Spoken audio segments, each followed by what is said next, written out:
ijoo Mooyyalettii walitti bu'iinsa lafaa gabaatti mudateen namoonni 4 madaa'an. Aanga'oonni federaalaa 2 dhimma meeshaa waraanaa seeraan alaa obbo Taayyeen ittiin himataman irratti jecha ragaa kennan.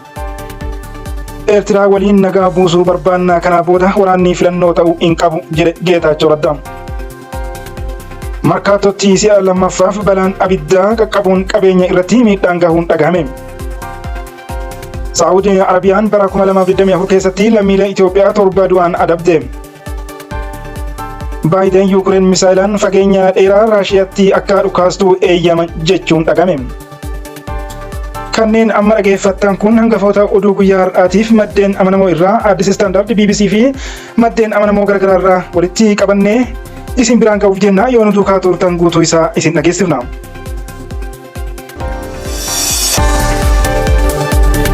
Ashamaa akkam jirtu daawwattoota Ardii Miidiyaa Neetwoorkii hardhii sadaasa 18 bara 2024 akka lakkoofsa Awurooppaatti amma bal'ina oduu guyyaa har'aatiif qabannetti ceeneerra. Mooyyaletti walitti bu'iinsa lafaa gabaatti mudateen namoonni 4 madaa'an.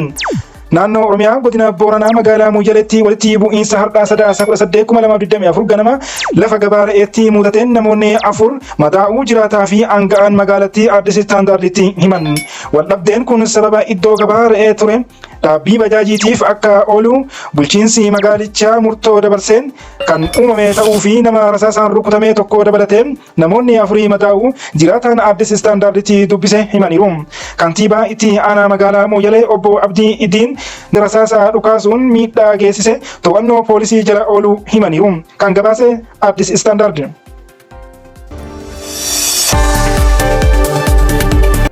Oduu itti aanuun aanga'oonni federaalaa 2 dhimma meeshaa waraanaa seeraan alaa obbo Taayyeen ittiin himataman irratti jecha ragaa kennan. Deetaa ministeera nagaa kan turanii fi miseensa caffee Oromiyaa obbo Taayyee Danda'aa meeshaalee waraanaa seeraan alaa mana jireenyaa isaaniitti argamaniiru jedhaman ilaalchisee himata irratti dhiyaate akka ofirraa ittisan manni murtii ajajuusaa ni yaadatama. Aanga'oonni mootummaa dhimmicha beekuu jedhan 5 mana murtiitti dhiyaatanii jecha ragummaa akka kennaniif ragaa ittisaa waammatanii turan. Haaluma kanaan wayitaa obbo Taayyeen deetaa ministeera nagaa turanitti hoogganaa isaanii kan turan ministeerri nagaa obbo Beneef Andu'aalam fi poolisii federaalaatti ajaja qajeelcha waliigala ittisa yakkaa kan ta'an komishineera itti aanaa Malaakuu Faantaa har'a akka lakkoofsa Itoophiyaa sadaasa 9 2017 dhaddachatti dhiyaataniiru. Aanga'oonni lamaan jecha ragummaa kennuu isaaniitiin dura obbo Taayyeen yaada dhiyeeffachuu akka barbaadan abbootii seeraa erga gaafatanii booda dhimma meeshaa waraanaa ittiin himataman haasaa taasisaniiru.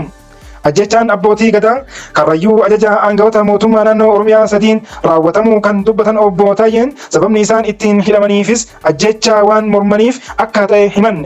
Wayita aangoo irra turanitti isaanis ta'ee maatiin isaanii yaaddoo nageenyaa akka qaban kan himan obbo Taayyeen yaaliiwwan ajjecha si'a 3 irratti raawwatamuu himan. Eegdonni isaanii irraa ka'uu hordofee yaaddoo nageenyaa qaban komishineera itti aanaa Malaakuu Faantaa mariisisuu kan himan obbo Taayyee meeshaa waraanaa hidhachuuf waajjira ministeera muummeetti xalayaa akka barreessifatan akka ittiin himan dubbatan. Sana boodas dhaabbata itti hojjetan ministeera nagaatti ministeera kan ta'an Benni'aa fi Andu'aalam xalayaa akka barreessaniif gaafachuu isaaniis himan. Haa ta'u malee xalayaa malee afaanumaan haasa'uun wayyaa jedhamuun meeshaa waraanaa barbaadanii akka hidhatan walii galamuu dubbatan. Haaluma kanaan meeshaa waraanaa kilaashii tokko isaanii fi kaazinaa qabdu rasaasa 2 waliin bara 2015 keessa hidhachuu isaanii himan. Obbo Taayyeen dhimma meeshaa waraanaa seeraan alaa ittiin himataman ilaalchisee yaada kana erga dubbatanii booda ragaaleen ittisaa isaanii waammatan komishineera itti aanaa Malaakuu Faantaa fi obbo Bin'eel fi Andu'aalam dhaddachatti dhiyaatanii ragaaleen ittisaa obbo Taayyee waammatan lamaan sirna kakuu erga raawwatanii boodas dabareen gara dhaddachaatti ol seenuun dachii kennaniiru. Manni murtichaa jecha ragaalee ittisaa lamaanii erga fudhatee booda jecha ragaalee ittisaa hafan fudhachuuf sadaasa 17 bara 2017tti beellama qabateera.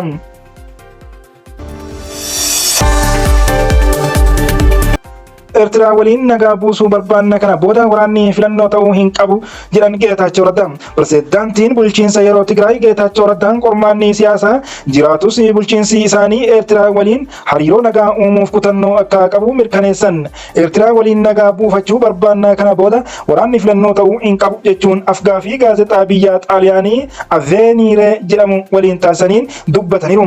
Walgahii doktoroota tola ooltummaa Xaaliyaanii turan keessatti gaggeeffamu irratti hirmaachaa kan jiran Geetaachoon bulchiinsi isaanii Eertiraa waliin nagaa uumuu akka barbaadu ibsaniiru.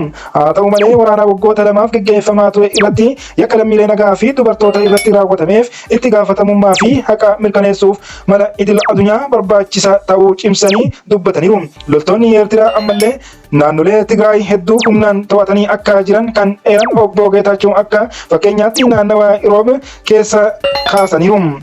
Akkaataa waliigaltee Pirootooriyaatiin waraana Eertiraan naannoo Tigraay keessaa baasuun itti gaafatamummaa mootummaa federaalaa ta'uu eeruun ta'us Eertiraa waliin nagaa buusuu akka barbaadan dubbataniiru.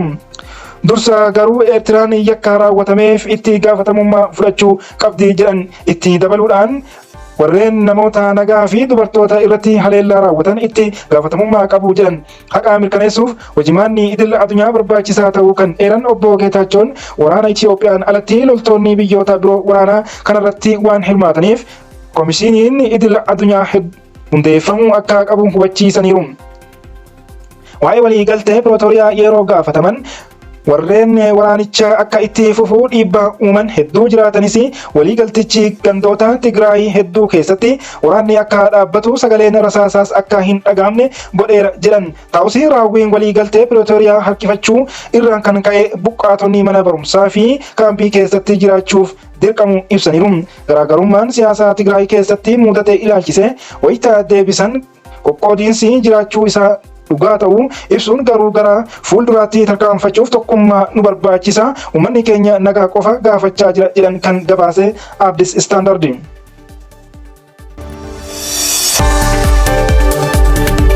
Oduu gara biraan immoo markaattotti si'a lammaffaaf balaan abiddaa qaqqabuun qabeenya irratti miidhaa gahe. Balaan abiddaa Finfinnee gabaa markaattootti ka'e qabeenya irratti miidhaa salphaa qaqqabsiisuu koomishiniin ittisaa fi hooggansa sodaa balaa beeksise. Akka ibsaa koomishinichaatti balaa abiddaa sadaasa 8/2017 akka lakkoofsa Itiyoophiyaa guyyaa keessaa naannoo sa'aatii 6:30 Finfinnee kutaa magaalaa Addis Katamaa iddoo addaa gabaa markaattoo Jabulaanii jedhamutti mudate. Balaan kun qabeenya barbadeessuus to'annoo jala ooluu koomishinichi ibseera. Gama biraatiin balaa kanaan namoota 6 irratti miidhaa salphaa qaqqabu sagaleen jaarmaan DW gabaaseera. Abdii kun sa'aatii tokkoof walakkaa keessatti to'annoo jala ooluun ibsameera. Balaa kanaan manneen kan miidhaman yoo ta'u meeshaaleen manaa baay'inaan oolchuun danda'amu koomishinichi eereera. Balaa abiddaa wal fakkaataa ji'a darbee keessa markaattotti mudateen qabeenyi barbadaa'uun ni yaadatama.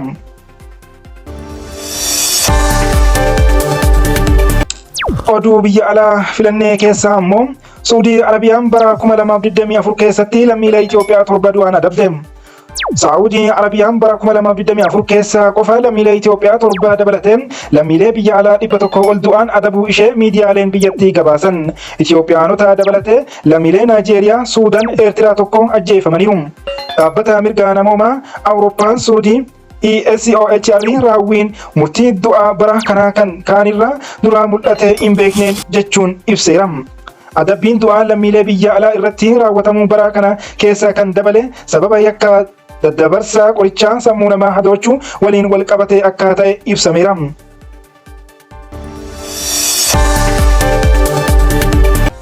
Oduma baargamaa arganneen oduu har'aaf xumuraaf qabanneedha.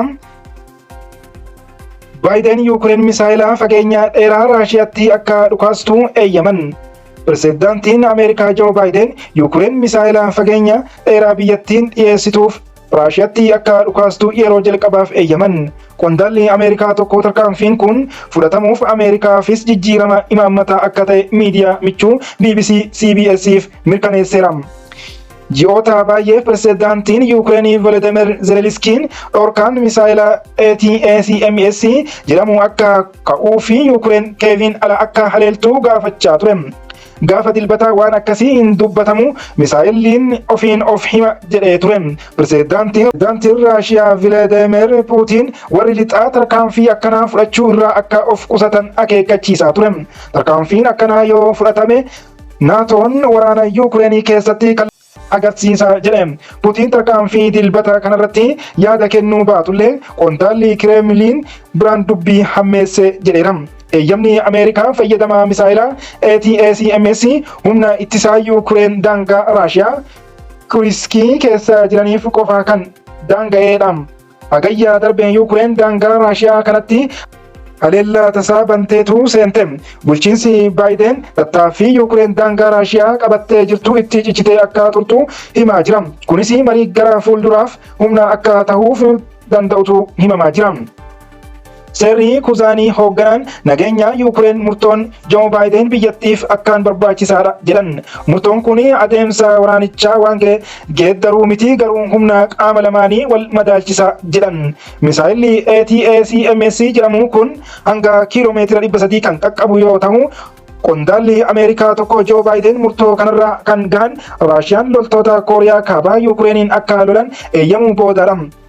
Kuzaan akka jedhanitti murtoon kun kan kenname Raashiyaan loltoota Kooriyaa kaabaa wajjin ta'uun humnoota Yuukireen Raashiyaa Kuriskii keessaa baasuuf yeroo korachaa jirtuttidha.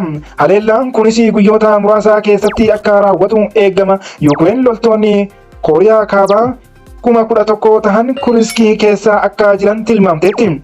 Baayiden fayyadama misaa'ila kana eeyyamuun Biriiteenii fi Faransaay illee akka meeshaa kana Yuukireeniif eeyyaman taasisu mala. Ta'us murtoo Baayiden kanaaf Faransaayis tahee Yuukireen deebii hin kennine. Baatii darbee Zelenskiin Yuukireen misaa'iloota fageenya dheeraaf guggeeffaman baha Raashiyaa haleeluuf yeroo jalqabaaf fayyadamuu ibsee ture.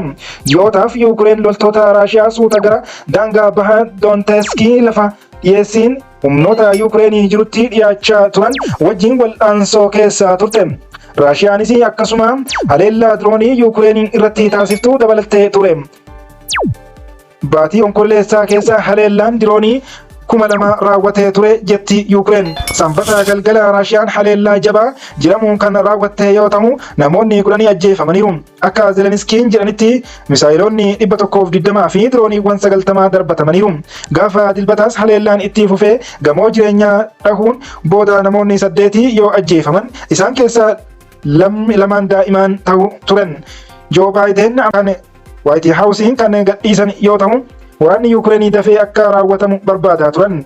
Doonaald Tiraamp gara aangootti yeroo dhufan deeggarsa Yuukireeniif kennamu akka dhaabu malan yaaddoon jira.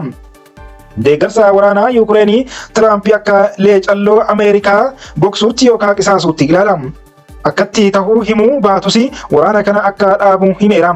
Ameerikaan erga waraanni jalqabee hamma waxabajjii 2024tti Yuukireeniif meeshaa waraanaa dhiyeessiteetti. Meeshaan waraanaa ergamees doolaara biliyoona 55 baasa jedha dhaabbanni qorannoo Jaarman tokko kan gabaase Addis Standard.